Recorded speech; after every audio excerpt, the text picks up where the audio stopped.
pessoal, estamos começando mais um episódio do Plantões que Marcam. Estou aqui mais uma vez com a minha amiga Juliana. Cadeira cativa já, viu, gente? Olá, todo mundo. Mais um episódio super legal para vocês. Hoje o assunto é interessante, né, Fê? Com certeza. É uma especialidade que a gente nunca entrevistou. Que tem as suas peculiaridades Sim. também, né? Às vezes a gente acaba trazendo algumas especialidades que tem mais profissionais na área, Sim. que a entrada é um pouco mais fácil. A gente vai falar hoje da oftalmologia, que tem os seus desafios. E para falar um pouco dessa especialidade, tudo que envolve ela, a gente está aqui com a doutora Maria Fernanda. Tudo bem, doutora? Tudo jóia. Olá, Fernanda. Olá, Juliana. Tudo bem? Olá, doutora Maria Fê. Obrigada pelo convite. Vai ser um prazer. Gente, o bate-papo de bastidores aqui foi sensacional. O episódio vai ser melhor ainda, viu? Com certeza. Vai ter histórias de família. É tudo. Afinal, tem muita... Todo mundo tem alguma história, ou algum parente, amigo, namorado, amor, que usa óculos, então... Ou que deveria usar e não usa, tipo eu. Com certeza Né? tem demais. Isso. Doutora, pra gente começar, conta um pouquinho como é que foi a sua trajetória na medicina e a escolha por essa especialidade. Sim. Medicina, assim, nunca foi uma dúvida. Eu sempre, desde pequenininha, assim, eu falava que eu queria ser médica. Você tem cara de médica, doutora? É. Tem gente que tem cara de médico.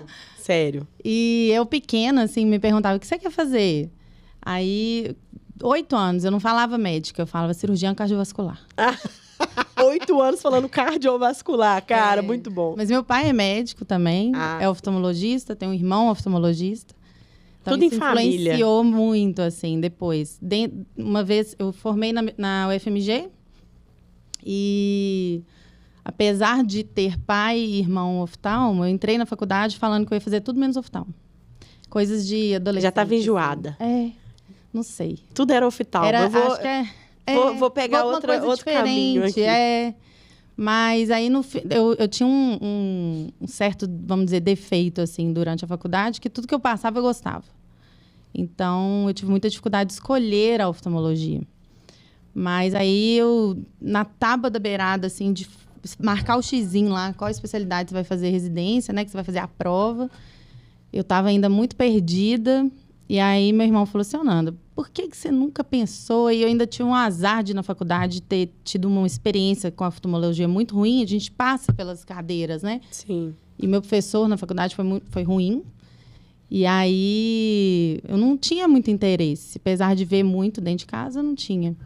E aí, eu falei assim, não, vamos lá, vamos ver como que é a oftalmologia.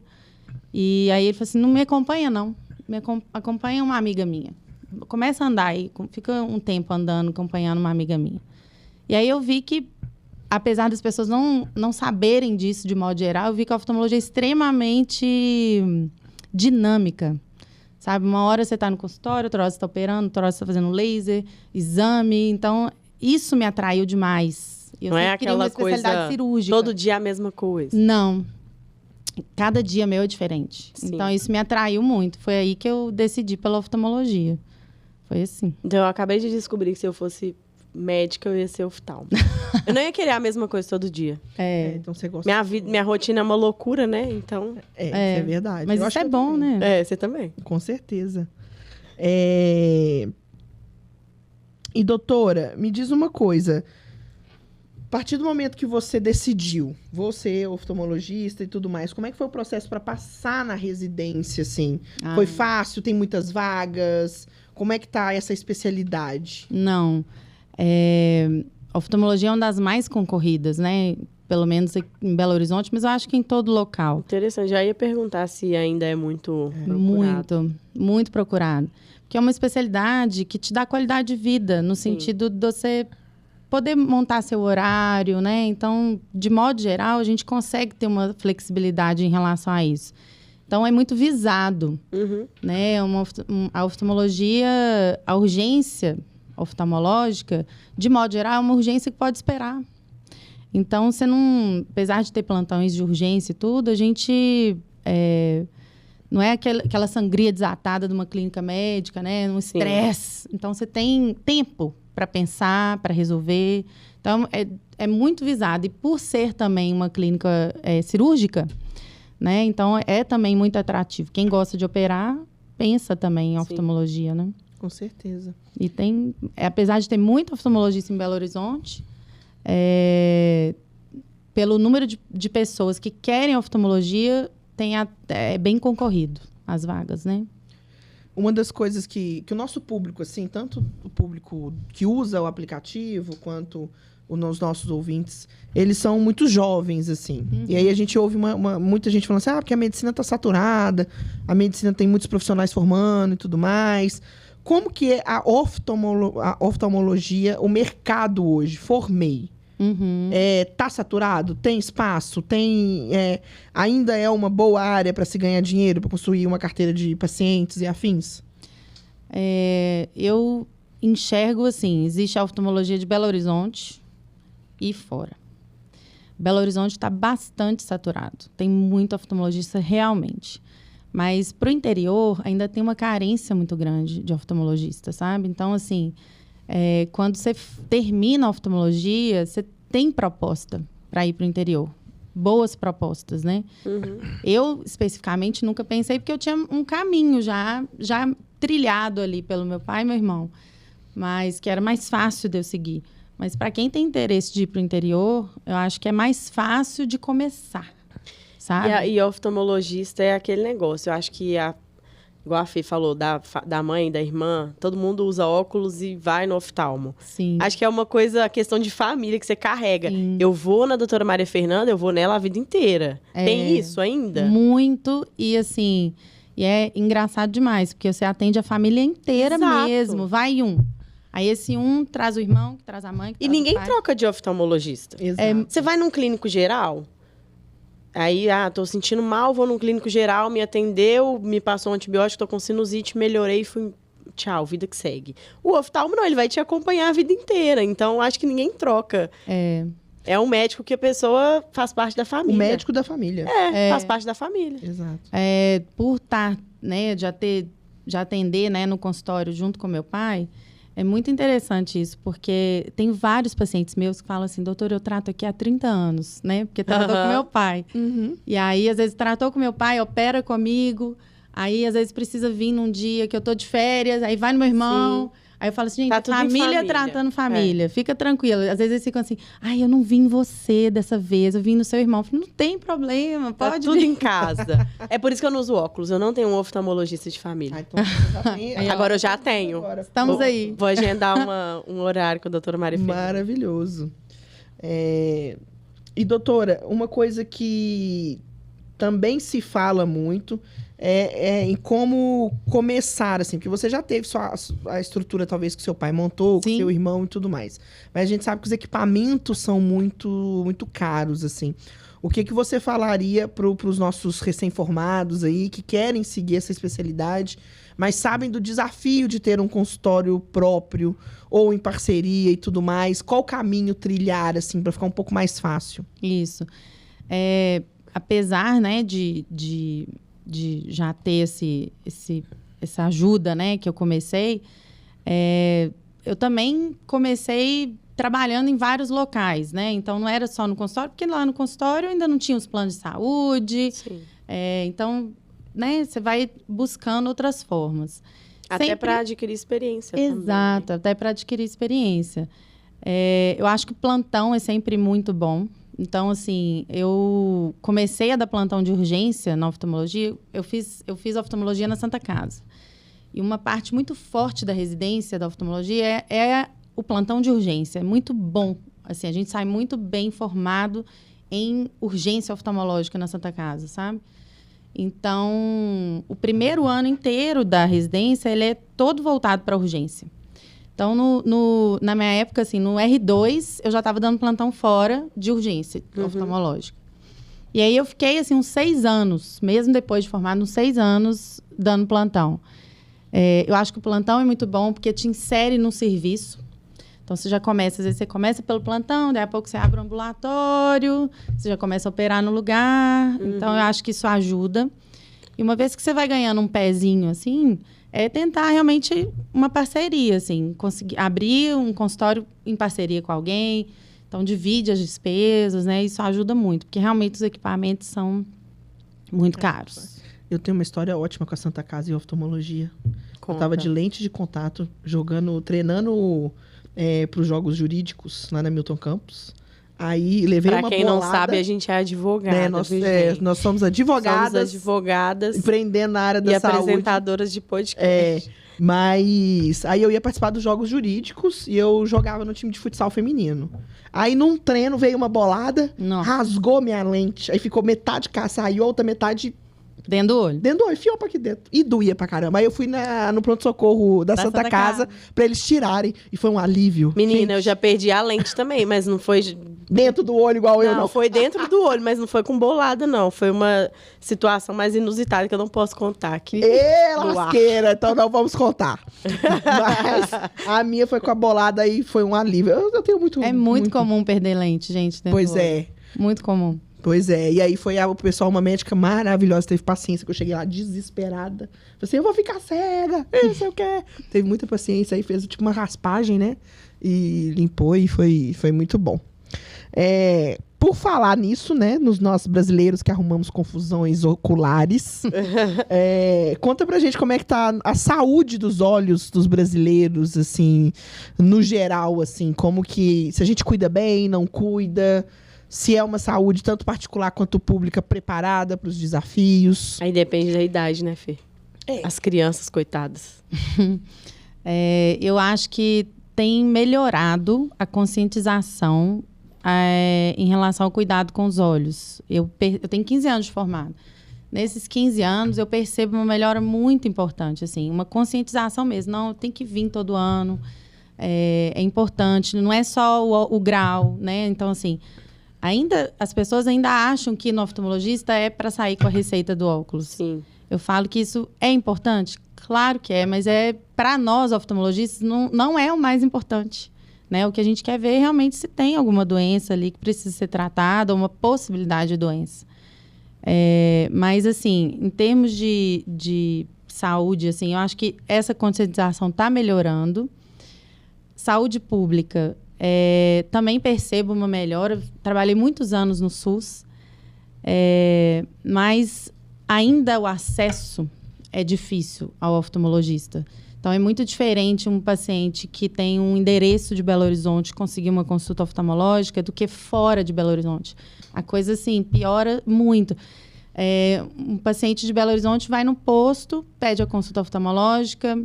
Com uns 1 mês e meio, 2 meses, ele consegue uma consulta eletiva, sem ser de urgência, né?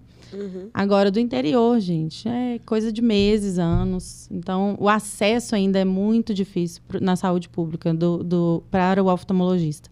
E é muito ruim, porque às vezes o paciente já chega num estado em que a doença já está muito avançada, né? E também, igual você falou, crianças, né? Às vezes na escola, para enxergar. O que a gente estava conversando aqui antes. A escola tem um papel muito importante nisso, porque a professora percebe que a criança está tendo dificuldade e fala, pai, mãe, está tendo dificuldade, leva no médico, porque a criança está fechando o olho, espremendo o olhinho e tudo mais. E a doutora Maria Fernanda me contou aqui antes um caso de uma criancinha, ela vai contar para a gente aqui agora. No caso específico das crianças, é muito importante a criança começar o atendimento oftalmológico. Primeiro, já é feita uma triagem no teste do olhinho, quando eles nascem, mas a consulta oftalmológica de rotina tem que começar com 1 aninho de idade. Existem algumas questões oftalmológicas, né, em relação a grau, em relação a estrabismo, que a gente tem uma data limite para tratar, que é até 8, 10 anos de idade, para estimular a visão do olho da criança, para ele ter uma visão plena, mesmo de óculos, mas plena. Às vezes, mesmo com óculos, se você não trata a tempo, ele não vai ter essa visão no futuro. E hoje, na medicina, não tem o que fazer. Se a gente não estimula na infância, depois a gente é perdido, assim, não tem o que fazer. Então, é muito importante a criança fazer o exame oftalmológico. Hoje, as prefeituras fazem triagens nas escolas. Então, existe aquela coisa assim, cola aquele papel lá com as letras, as crianças vão falando, e aí eles já mandam as crianças que tiveram dificuldade no exame. Isso já ajuda bastante. E agora também, tem uns bons anos que já tem uma conscientização dos pediatras também, de pedir a consulta oftalmológica. Então, o menino vem com 1 ano, aí você conversa, mas o que te traz aqui hoje? O que traz o seu filhinho aqui hoje? O pediatra que pediu. Então, isso tem ajudado muito, essa movimentação. Então, através de campanhas, né? Isso é muito importante. No caso específico que eu contei aqui, que foi um menininho, já tem alguns anos que eu atendi esse menino. Ele tinha uns 6 ou 7 anos de idade, já estava ali no limite, né? Para a gente tratar essa questão. E ele foi com a mãe... É esse caso que você falou, né? Ele foi com a mãe, agarradinho assim na mãe, aquele menino agarrado, inseguro. E até difícil de fazer o exame. Ele... a mãe falando assim, eu acho que não é nada, não. A professora pediu, mas eu acho que não é nada, não. Ele é assim mesmo. E aí eu fiz o exame, ele devia ter uns 6, 7 graus de miopia. E a miopia, ela interfere muito. Assim. Muito. É diferente da hipermetropia, que também interfere, mas de todos, o impacto assim, visual, a miopia, ela 1 grau já dá muito impacto, né? Então, esse menino com 6, 7, devia ter mais ou menos isso, 6, 7 graus de miopia. E aí eu prescrevi o óculos e pedi um retorno para esse menino. E até para ver se ele adaptou, se ia precisar mexer no óculos ou não.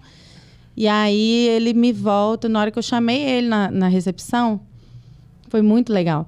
Esses tênis que tem uma rodinha atrás. Aí ele entrou assim. Ai, que bonitinho. Na sala. Era outro menino. Completamente solto, vendo tudo, assim. Era outra criança. E a mãe, nossa, doutora, foi bom demais. E agora ele é outra criança, mudou muito, foi muito bom. Então, assim, qualidade de vida. Graças a Deus pelo óculos, gente. Nossa, gente, é até emocionante eu ver essa muito. É muito Nossa legal. Tem Senhora. várias, né? Tem várias. Tem uma outra criança que eu atendi, aí no caso era hipermetropia, que o menino eles estavam pensando em diagnóstico de hiperatividade, né? O menino muito agitado e tal, não sei o quê, aquela coisa. E aí ele tinha também uns 6 ou 7 graus, mas aí era de hipermetropia. E mesma coisa, passei o óculos, a mãe falou assim, nossa, virou outra criança, agora presta atenção na aula, fica quietinho, é atento. Ele não conseguia ver, gente. Coitado. Exato. Ele não prestava atenção na aula porque ele não via. Sim. Né? Então, mamães e papais, atenção aí com os olhos, com a visão das crianças. Pergunta à professora. Exato. Como é que tá. Mas eu tenho miopia. Não vou lembrar quantos graus. Porque, assim, realmente faz muitos anos que eu não uso óculos. Meu óculos tá bambo e aí fica caindo. Me dá mó raiva. Meu Deus. Eu acho, não tenho certeza, porque, né, quem sou eu para me diagnosticar? Eu ficava muito deitada. Eu deito desse lado esquerdo. Com o celular, assim. E aí, o meu olho direito, que é o olho que mais ficava direto pro celular, ele tem um grau mais alto do que o olho esquerdo. E eu cismei com isso. Falei, gente, eu tenho certeza que é o celular que me deixou com miopia. Agora é a doutora que vai falar. Agora a doutora vai falar como é que tá. Sobre as telas. Sobre as telas. Porque, assim, me prejudicou. Pode não ter sido isso. Mas eu atrelo muito a isso. No seu caso, não tem, assim, um olho só, né? Uhum. Essa simetria, não que esse aqui fica no travesseiro, assim, ó. E você ficava com um olho só. Assim, eu nunca vi nenhum estudo que fale disso, assim. É uma coisa muito específica, né? De um olho só. Mas a gente sabe, né? Principalmente em crianças, agora, de novo, em crianças, a gente sabe que a tela está associada ao desenvolvimento e o aumento da miopia. Uhum. Então, isso é algo que a gente bate muito na tecla quando atende criança, é a restrição de tela, né? Hoje, 30% da população é míope. E já teve um aumento muito grande, um aumento na pandemia também, gente, muito grande. Sim. Então... Porque a pandemia fez as pessoas consumirem muito mais tela do que antes. E as crianças, então, gente, ficavam em casa muito. Até a escola, que era o único momento que as crianças sentavam para prestar atenção numa pessoa ao vivo, passou a ser tela. Então, e aí agora a referência das crianças é tela para tudo. Tudo. Então, e essa incidência do aumento da miopia está tão grande, assim, está aumentando tanto, que se a projeção continuar do jeito que está hoje, sem aumentar mais a incidência, a projeção é que em 2050, 50% da população seja míope. Gente, é coisa demais. É muito. E o problema da miopia é que ela não vem... ela não é sozinha, assim, não é só o óculos, não é só a lente de contato. ela vem associada a glaucoma, ela vem associada a descolamento de retina, um tanto de alterações. Então, realmente, a gente tem que olhar, assim, com um pouquinho mais de cuidado, né? Então, a restrição de tela, ela é muito importante, principalmente em criança. Que você diz é restrição total, restrição parcial? Depende Qual que é a da recomendação? idade. Isso, a recomendação é assim. Até 2 anos, 0. Zero tela. Então, nada de ficar mostrando o desenhozinho no celular. Pro menino ficar quieto. Porque hoje em dia não é nem pela criança, não. A criança de 1 ano não É pra sabe ter o que sossego. quer. É pro pai e a mãe ficar, não, deixa esse menino quieto aqui, vou dar o celular pra ele. Exatamente. Então, assim, até 2 anos é 0 tela. E tela é tudo, né? Televisão, Exato. que todo mundo esquece. Tablet, celular, tudo, computador. Então, até 2 anos, 0. De 2 a 5, 1 hora de tela total. De 5 a 10, 2 horas. E acima disso, teoricamente, umas adolescentes, assim, 3 horas no máximo de tela por dia. Não necessariamente é algo que acontece, é o que eu falo muito com os pais. Eu falei, olha, às vezes um dia ou outro passa ali, mas aí no outro dia você tenta... tem que tentar encontrar um equilíbrio, né? Não dá para um menino... Eu já atendi também, um menino de 8 aninhos que chegava da escola e ficava o resto do dia na tela. Gente, eu acho que de 0 a 2 anos tem que conscientizar os pais.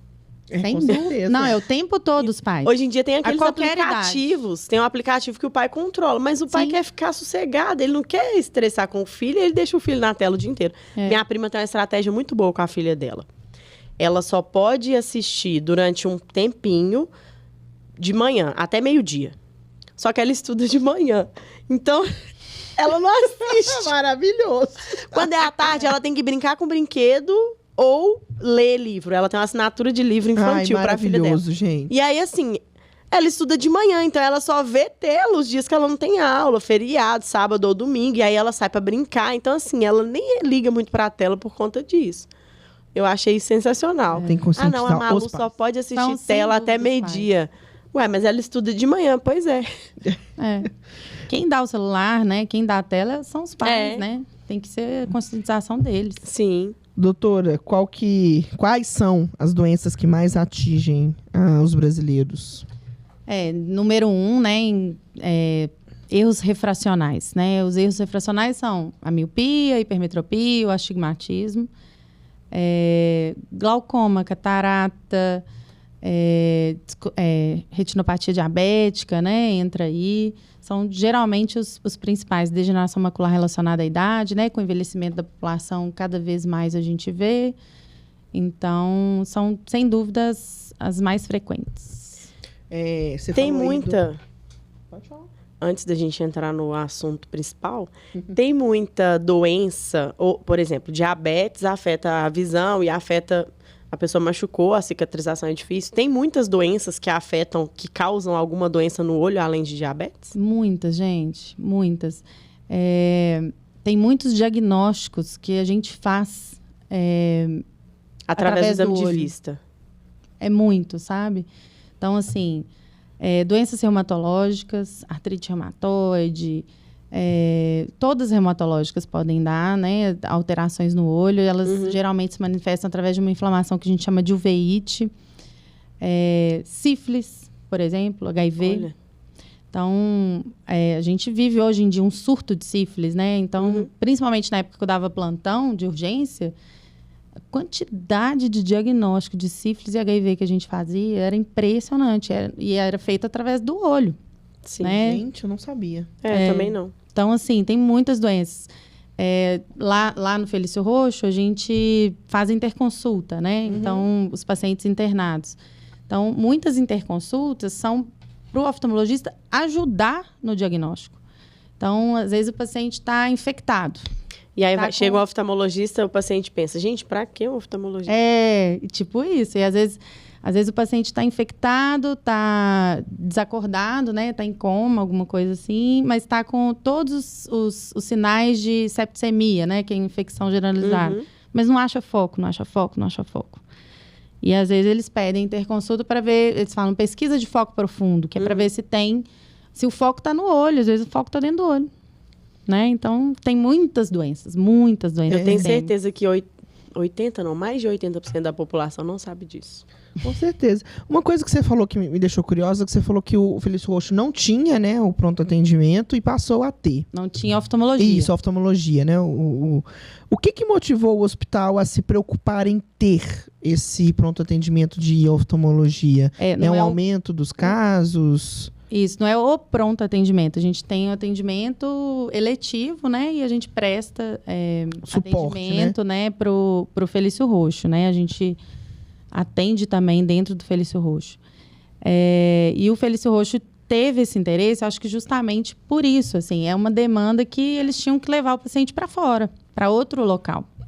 Então, é ambulância para cá, ambulância para lá, né? Hoje mesmo, a gente começou as interconsultas há mais ou menos pouco tempo. Hoje mesmo, a plantonista me ligou e falou assim, eu tô com 3 interconsultas hoje, não sei como é que eu vou fazer, porque eu tenho que ir lá no hospital, e, né, e atendendo ao mesmo tempo. Falei, não, vai nem que seja à noite. E, né, tem que atender. Uhum. Então, assim, a demanda é grande. Quando você tem acesso ao oftalmologista, eles vão pedir, porque muitas vezes eles passa aperto.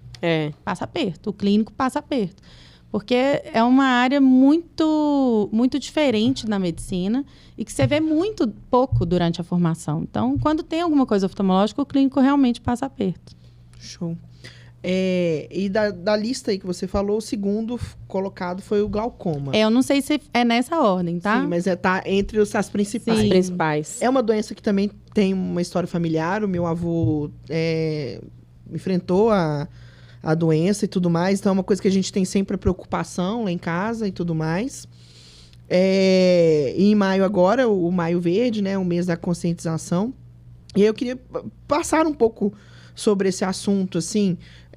Primeiro, a importância do diagnóstico, a importância de se preocupar. E como que está o avanço no Brasil em termos de tratar a doença, em prevenir a doença. Como que está esse cenário? Sim. O glaucoma ele é a principal causa de cegueira irreversível no mundo. Então, assim, é uma doença que leva à cegueira quando não tratada, né? Quando não diagnosticada a tempo. E o risco, né? O perigo do glaucoma é porque é uma doença silenciosa, na grande maioria das vezes. A gente tem, dentro do glaucoma, a gente tem uma classificação, mas o glaucoma mais comum é o glaucoma primário de ângulo aberto. Toda doença primária é uma doença sem causa definida. Então, a gente não tem uma causa definida para o glaucoma. O que a gente sabe é que é uma doença que envolve alguns fatores de risco, né? Então, história familiar positiva é algo muito importante. Um paciente que tem uma história familiar positiva, ele tem uma chance muito maior de vir a desenvolver glaucoma ao longo da vida. Não significa que vai, mas... E de descobrir e tratar também, né? Porque quando tem na família, acende o alerta. Acende. Né? Então, porque é uma doença silenciosa, então se o meu avô tinha, peraí, deixa eu ver. Isso. Mas muita gente não tem na família e é aí que mora o perigo. E geralmente é uma doença que aparece depois dos 40 anos. Existe o glaucoma congênito, existe, que nasce com ele, né? Existe o glaucoma juvenil, mas de modo geral, o glaucoma esse primário de ângulo aberto, que é o mais comum, é depois dos 40 anos. Então, um dos motivos principais aí, depois dos 40, que você tem que fazer consulta anual. E por ser silencioso, assim, o acometimento, ele a pessoa vai perdendo a visão da periferia para o centro. Então, como o centro da visão permanece, você não percebe. Então, você vai perceber quando esse centro é acometido, mas aí já é tarde demais, porque é irreversível, né? O glaucoma é quando a pressão do olho afeta o nervo do olho. Então, o nervo é uma estrutura que não se regenera. Então, a gente tem que tratar preventivamente, sem dúvida nenhuma. E a ida regular ao oftalmologista previne? Com certeza, previne. Ou tem algum exame específico a ser feito? Tem quando a gente tem suspeita. Entendi. Então, assim, o exame oftalmológico, ele engloba medir pressão, e fazer exame de fundo de olho, avaliar o nervo do olho do paciente. Isso faz parte do exame oftalmológico de rotina. Todo oftalmologista faz em todo paciente. Uhum. Então, nessa hora, a gente está avaliando realmente a possibilidade do paciente, do aspecto do nervo ali, da pressão, se tem alguma chance dele vir a ter glaucoma. Se tiver alguma alteração, alguma suspeita, acender algum sinalzinho amarelo, você já pede os exames. É um combozinho, Sim. sabe? São vários exames. E, às vezes, o diagnóstico não é feito nesses primeiros exames. Como é uma doença lentamente progressiva, às vezes a gente precisa acompanhar durante anos para fechar ou não o diagnóstico, sabe? Então não é uma coisa tão rápida assim. Não, graças a Deus é uma doença lentamente progressiva. Sim. Então, assim, pacientes que não têm acesso à saúde, às vezes chegam à cegueira, mas graças a Deus hoje a gente tem, você perguntou do que tem para fazer, né? A gente tem um arsenal, assim, para tratar glaucoma hoje em dia, né?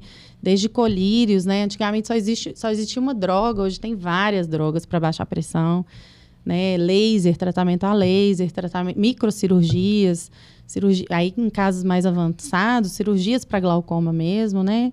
Então, graças a Deus a gente tem um arsenal. Esses pacientes que às vezes hoje em dia chegam a perder mesmo a visão, ou são glaucomas muito refratários, de muito difícil tratamento, ou porque fez o diagnóstico, sumiu no mundo e nunca mais voltou, e quando volta já está ruim, ou por falta de acesso à saúde mesmo. Existe isso de pessoas que têm um diagnóstico que some no mundo, gente, não quer tratar?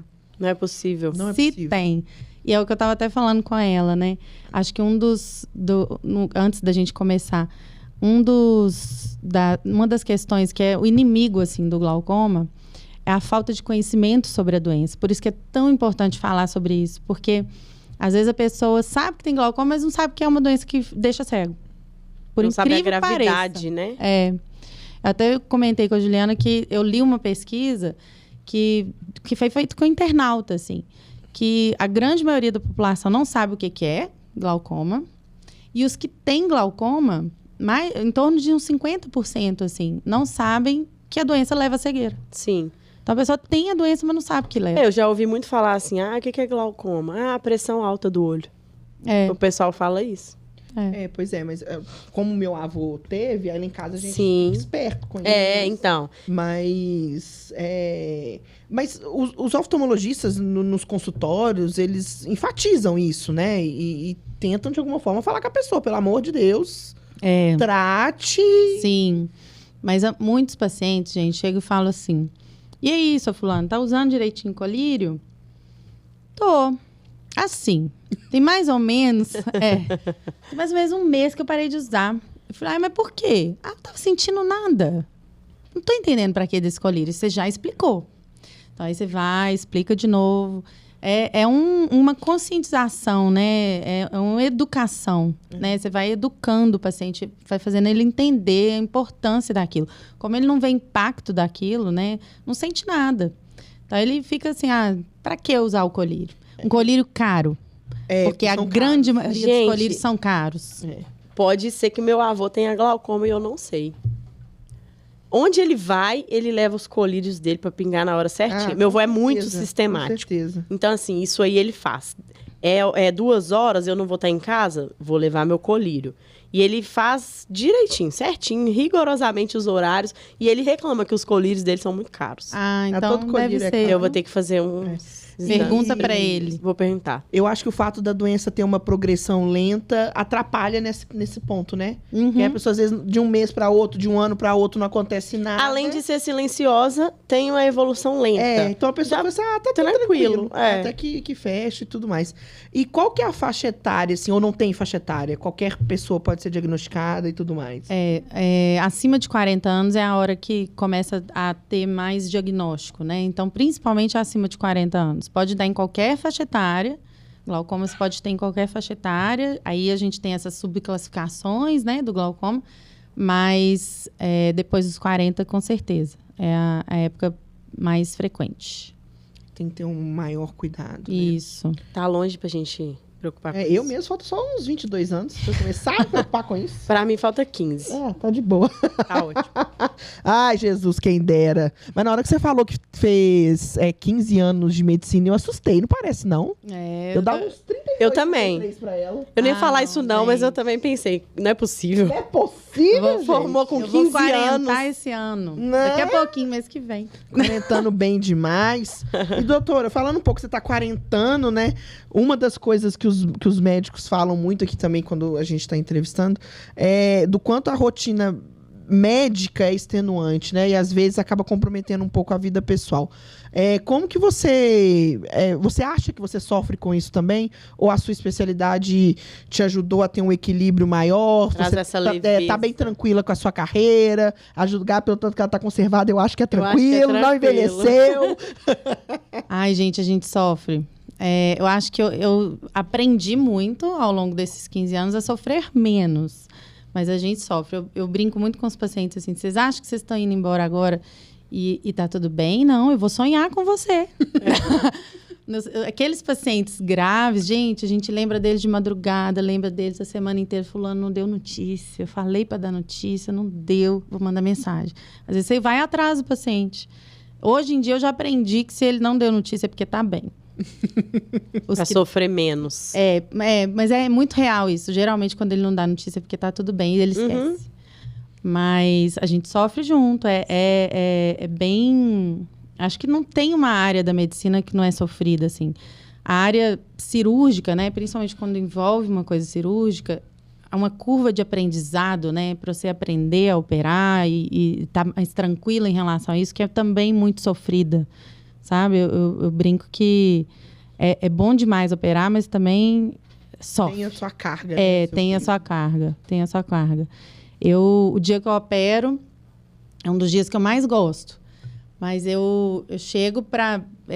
coincidentemente, é o dia que eu malho, aí eu chego pro meu personal e falo assim, hoje foi dia, aí eu tô aqui, gente... Aí ele vai e passa exercício para ajudar, porque eu tô completamente tensa. Dura. Completamente duro. Ainda mais oftalmo, que a gente opera sentado. Mas com microscópio e com a mão. Assim. Então é uma tensão muito grande, né? É uma tensão maior. Então é tenso. Não tem jeito de não ser. Medicina é tensa. Doutora, para finalizar, assim, essa parte séria, né? Porque depois tem as perguntas que não querem calar. A parte leve. O que você falaria pro recém-formado que está em dúvida, que está pensando em fazer a oftalmologia? Qual conselho você daria que não, talvez... Acredito que você tenha tido, que você já tem pai e irmão na área. Mas o que você fala para eles, assim, para talvez ajudar nessa decisão a favor da oftalmologia? Sim. Façam oftalmo. O oftalmo é uma delícia, sabe? Assim, realmente... É apaixonante. Na oftalmologia, a gente brinca assim que existe um mundo dentro da oftalmologia. Dentro do olho tem um mundo. E é muito bom, realmente. E eu acho que para quem está na dúvida, a melhor coisa é acompanhar alguém. É o que eu fiz lá atrás.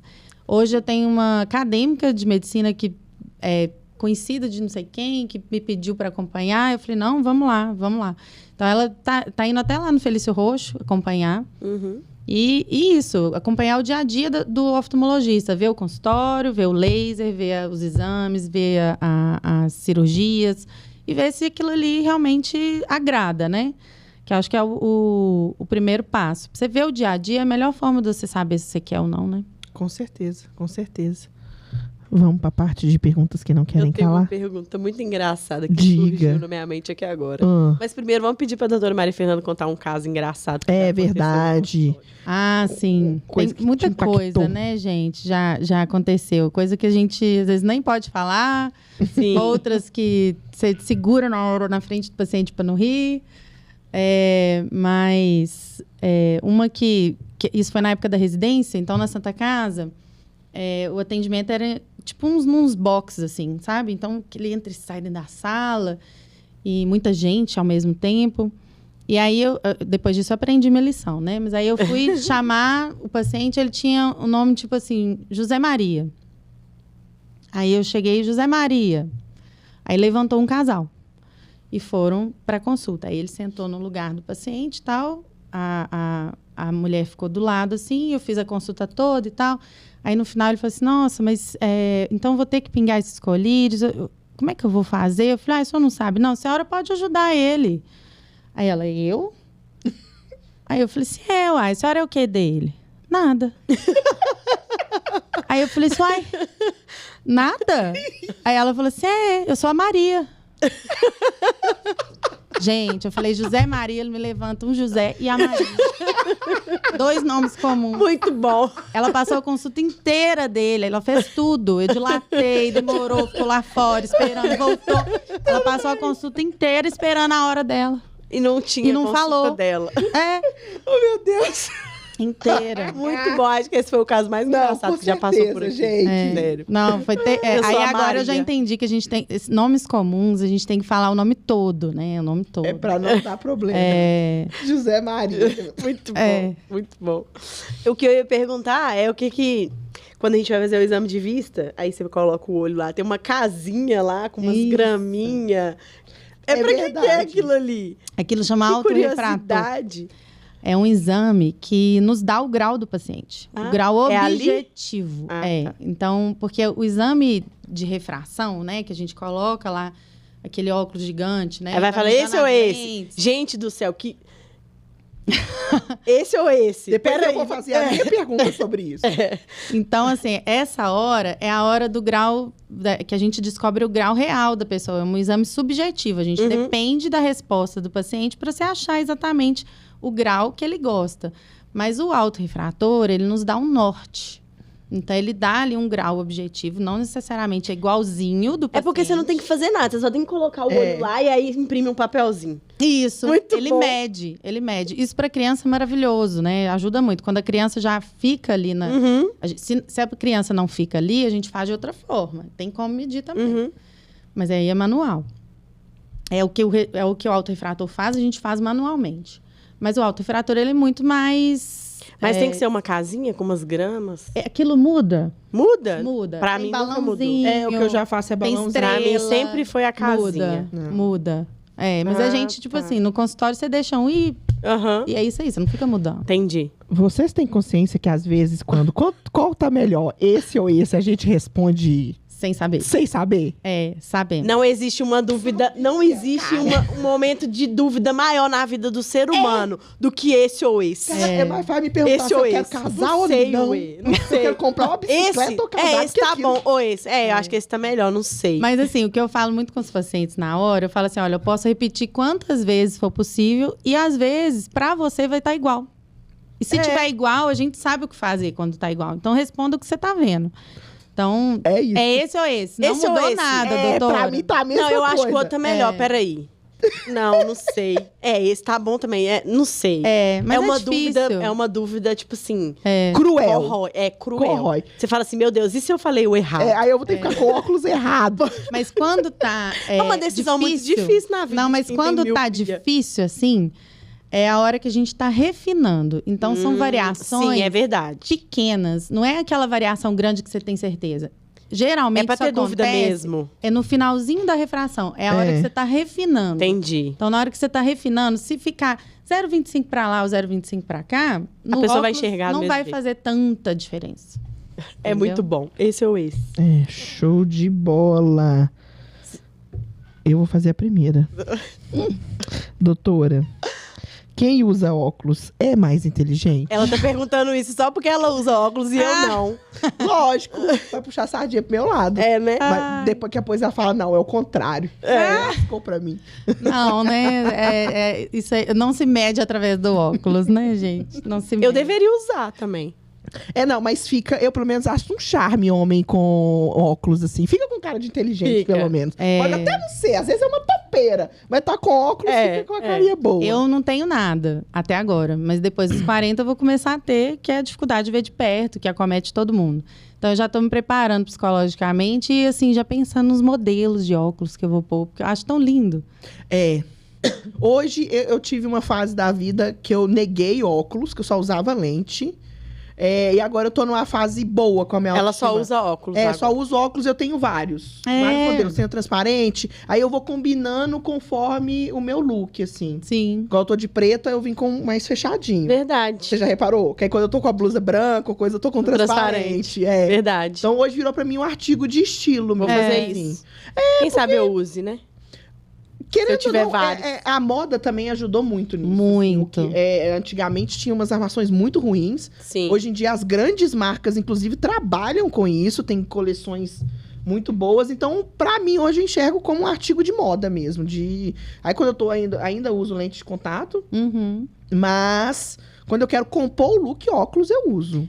Mas é muito difícil escolher um óculos. Será que você tem bom? que pensar Não na vida. Só não é mais difícil do que com certeza, decidir. Mas você também tem essa percepção, doutora, que hoje o óculos deixou de ser só um artigo de saúde, mas também para trazer um pouco mais de estilo e moda? Sem dúvida. Tanto é que tem gente que compra óculos sem grau. Eu tenho pacientes eu tenho uma paciente especificamente que é muito engraçada. Ela fala assim: doutora, cuidado, hein? Não erra nessa receita, não. Dessa receita aí vão sair 7 óculos. Ela tem 7 óculos todas as vezes. Gente. Por causa disso. Sim. Ela gosta de variar. Então, ela tem 7. E vai variando. Então, ela tem que acertar muito isso. Porque senão olha o prejuízo. Meu Deus do céu. Mas a indústria já faz isso. Eu faço óculos aqui numa ótica que tem ali na Avenida Brasil, que aí você compra e ganha outra lente, aí você já compra e vai... Todas as marcas estão fazendo uma venda casada. É uma venda casada, mas que para a valorização, porque eu fui da geração que ainda foi chamada de 4 olhos na escola. Ainda é pior ainda, como eu tenho astigmatismo, a luz solar sempre me incomodou. Aí eu usava transitions. E aí, quando ficava no sol escuro, criança, o povo começou a me chamar de John Lennon, velho. Sacanagem. Nossa, criança, não perdoa. Não perdoa, sabe? Então, assim... Na sua época nem tinha bullying. Não, tinha, mas a gente não chamava de bullying, né? Muito pior. Era muito pior. Era muito pior. Isso chegava e ficava reclamando, sofrendo bullying em casa. Tá sofrendo bullying. Ninguém falava. Não. Então, assim, eu até acho legal, porque é uma forma de você hoje tirar essa coisa de que é ruim. Sim. E falar, não, hoje tem várias armações, tem vários tipos de lente, você pode escolher a que melhor encaixa pra você e tudo mais. Aí eu fico vendo a evolução do meu óculos mesmo, a minha primeira lente era um toco. Aí hoje sai caro, né? Quase um carro que eu deixo no meu óculos, mas sai uma lente bem trabalhada. Sim, mais fina, tudo mais, né? Exato. Então, é o avanço da medicina que a gente ama. Exato. Não deixa mais inteligente, mas deixa mais bonito. Isso. Boa saída. Lógico, eu vou comprar um óculos, Fernando. Fica tranquilo. Seguidores, uma enquete. Eu fico mais bonita de óculos ou sem óculos? Digam aí. Tem você sem óculos? Tem, eu já gravei alguns sem óculos. Vamos buscar, eu vou postar, viu, gente? Isso, põe as 2 fotinhos e aí eu quero saber o que vocês acham. Tem aquela clássica, né, que é quando alguma coisa dá formiga, a pessoa... Não, deu formiga. Aí a avó fala, não, faz bem pras vistas. Aí eu só fui descobrir o sentido disso pouco tempo atrás, depois de velho. Mas isso é verdade. Porque a minha avó falava isso, que comer formiga faz bem faz bem pra isso. É porque quando você enxerga a formiga no doce, é porque você tá enxergando bem. Diz que é isso. Isso aí, realmente, de comer formiga não tem sentido nenhum, né, gente? Isso aí... Não comam formiga. Não, se vocês estiverem enxergando a formiga é porque a visão tá boa, gente. Mas tem alimentos que melhoram a visão, que previnem alguma coisa ou não. Tipo cenoura. Isso. A cenoura, ela é rica em vitamina A, em beta-caroteno, que são... Mitos ou verdades? São nutrientes, né? São vitaminas que a gente precisa para a formação da imagem. Só que a gente já ingere isso naturalmente na nossa alimentação. Você comer cenoura, né? Não vai melhorar uma condição que você tenha, né? Não vai deixar de usar óculos, não vai deixar, né? Existe uma patologia específica, que é a degeneração macular relacionada à idade, que a gente passa um composto vitamínico, né, para esses pacientes. É a única situação que você aumentar a ingesta de vitamina, previne uma piora. Mas no dia a dia, assim, comer cenoura, não é o fato de estar comendo que vai melhorar alguma coisa. Eu já ia sair daqui e comer um bolo de cenoura. Cobertura de chocolate. Né? Tem que comer cenoura pra saúde. Aí vai lá e coloca no bolo. Igual ao frango. Cobertura de chocolate. Proteína. Bastante. Proteína. O nutricionista falou que tem que comer proteína. O que impede de ser na coxinha? Com certeza. Nada. Oi. Meu Deus, Juliana. Essa agora, a gente aqui também tem uma prática de colocar muitas músicas, né? A gente fez uma entrevista com um cardiologista que no final a gente terminou cantando Sandy Júnior. Que é aquela coisa que ataca mais o coração do que Sandy Júnior. Não tem, entendeu? Aí essa aqui é uma música que também tem tudo a ver com oftalmologista. E a pergunta clássica. A pergunta que não quer calar. Quem não tem colírio usa óculos escuros? Editor, coloca essa música no fundo aí, hein? Ai, uma coisa tem nada a ver, né? Com a outra. Colírio é até bom, assim. Colírio é remédio, gente. Então, colírio tem que ser prescrito. Lembrar? Pingo colírio e uso óculos escuros. Óculos escuros é importante também. Mas tem Isso aí é uma coisa que a gente poderia até falar sério agora, gente. Porque o que a gente vê de óculos escuros falsificados, o povo usando por aí, isso tem algum impacto na nossa saúde ocular? Sim. O intuito do óculos escuro, né, com filtro de raio ultravioleta, é te dar conforto em relação à claridade, mas te proteger para o raio ultravioleta. Quando a gente está no ambiente escuro, a nossa pupila dilata, então entra mais luz. Se você tá com um óculos escuro, sua pupila dilatou, e se ele não tem proteção para raio ultravioleta, vai entrar mais radiação ultravioleta no seu olho. Então, realmente, é prejudicial, sim. Tem que ser um óculos escuro de ótica. Eu falo muito com os pacientes. Gente, não compra naquele site da China, que eu não posso falar o nome para não fazer mexer. Exato. Mas é porque realmente... Eu comprava lá. E tem algumas que ainda falam que tem proteção e não tem proteção, gente. Tem então, um testezinho, não tem? Nas óticas tem. A gente não tem isso dentro do consultório, mas em ótica eles têm como ver como que tá o óculos. Exato, que isso é muito importante. E aí também é um artigo de moda, mas é um artigo de saúde também. Sim. Que a gente tem que se preocupar. E às vezes não precisa ser de uma grife e tal. Tem alguns óculos com preço mais acessível, mas que cumprem esse papel de proteção. De proteção e tudo mais. Então vamos nos conscientizar, pessoal. É isso. Foi um papo muito legal. Agradeço você ter entrado na onda com a gente aqui. Obrigada, doutora Maria Fernanda. Obrigada. Foi ótimo. Particularmente, foi bom conversar, porque, como eu falei antes de começar, na minha família a gente tem um histórico com doenças. São doenças, mas graças a Deus, bem tratadas. Então, pra gente...